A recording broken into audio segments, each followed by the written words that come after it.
Have you ever watched a movie so bad that you just want to burn up in flames? No, dude, what movie could ever be that bad? Are you guys talking about Fahrenheit 451? Yes, it was awful. It didn't make sense at all.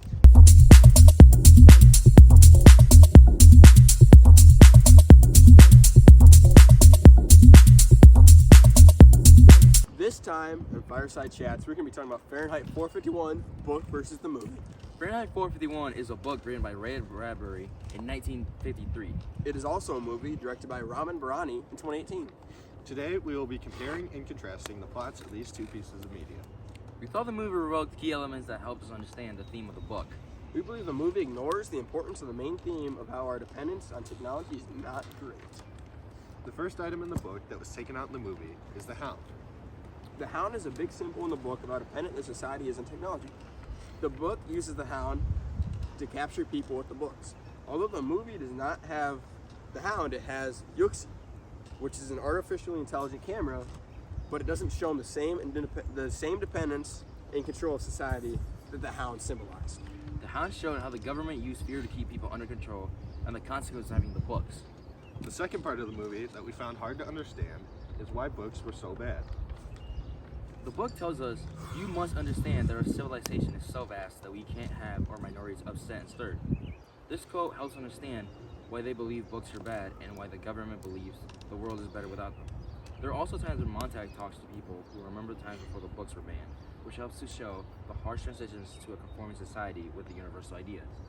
In the movie, however, you only mention of why books is banned at the start, where Montag talks to the children in the school. He says it was for the best and brainwashes the children to keep them from questioning anything. It makes it harder to understand the whole point of why Montag is firefighter and why the society needs to be under complete control. Our third reason is that the movie is not as good and hard to understand what Mildred was supposed to represent. Mildred in the book helped us understand how the society is run by technology. A quote that showed this was, "You're right, Clara. Now, Clara, snap out of it." This was said when her friends came over and Montag read them a book. It caused Mildred's friends to flip out, so if we never met Mildred, we would have never met her friends and seen their reaction to the book. The movie takes out Mildred and tries to use the screens to explain the aspect that she brought.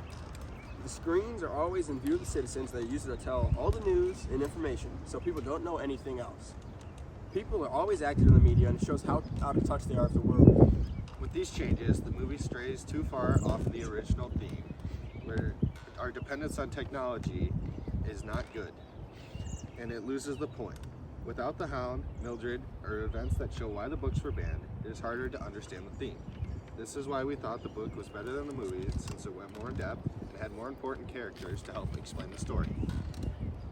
The movie was entertaining, but the book showed the point in a better light and helped us understand the meaning of it and why Bradbury wrote it. Tune in next week to hear us again as we compare and contrast the first book and movie of the Harry Potter series, Harry Potter and the Sorcerer's Stone.